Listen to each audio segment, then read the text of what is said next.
En este capítulo vamos a utilizar la herramienta de censura. Esta herramienta nos permitirá bloquear algunas frases, palabras e imágenes. Será un capítulo breve, pero muy importante. Para eso me iré a herramientas, a censurar y aquí aparecen dos herramientas en la parte superior.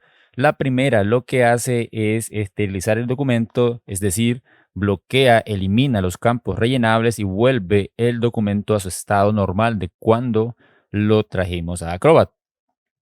Esta primera, si les aparece inhabilitada, es porque quizás el documento tenga alguna contraseña y no permite este tipo de acciones. Voy a desplegar y tiene dos opciones. La primera dice censurar páginas.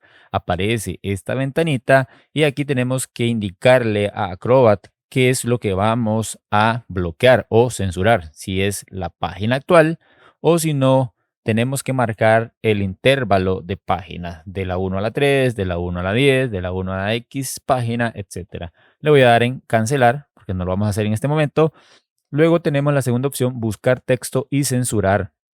Le doy en aceptar y aquí tengo esta ventana al lado izquierdo. Importante que tomen en cuenta lo siguiente: donde desea realizar la búsqueda en el documento actual, todos los documentos PDF en mis documentos. Importante que lo hagan en el documento actual. Si marcan por error la segunda opción, buscan una palabra y la bloquean, pueden dañar todos los documentos, aunque cuando hacemos este proceso, lo que hace Acrobat es guardar una copia del documento original con otro nombre, pero mejor evítenlo, así no tendrán problemas. ¿Qué es lo que vamos a buscar? Palabras o frase única, que es el más común, el que más se utiliza, patrones o varias palabras o una frase. Seleccionar palabras. ¿Qué palabras? Aquí tenemos que guardar, importarlas acá o agregar las palabras. Es decir, unas palabras groseras, por ejemplo, las podemos restringir. Bien, yo le voy a dar en cancelar porque me voy a inclinar por la primera opción, que es la más usada. Y aquí dice qué palabra o frase desea buscar. Vamos a poner la clienta y voy a marcar palabras completas, sensible a mayúsculas y minúsculas, y le voy a dar en buscar, quitar todo. Y como ven, ahí aparece todo. Importante que a veces no nos funciona marcando estas dos opciones. Yo las voy a demarcar y voy a buscar y quitar texto. Y como ven, igual lo hace. Importante que prueben estas dos opciones porque a veces, la verdad, se confunden. La verdad es esa. Yo ya lo pude hacer. Entonces aquí lo que tengo que hacer es marcar todos.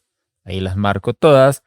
Y ahora aquí le daría señalar resultados marcados para la censura. Le doy acá un clic y aquí me marca con un rectángulo en rojo todas esas frases o palabras. Y como ven, ahí están. La clienta, etcétera.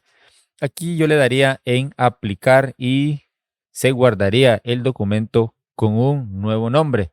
La segunda opción es, me voy a venir aquí a censurar página. Aquí yo voy a censurar la página número 3, por ejemplo, y le voy a dar en aceptar. Si bajo, como ven, ya aparece oscura.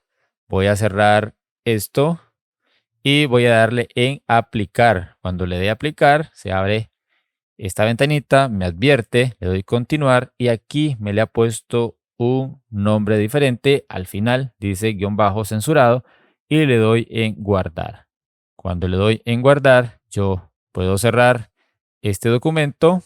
Voy a cerrar acá, voy a cerrar este documento y voy a abrirlo nuevamente.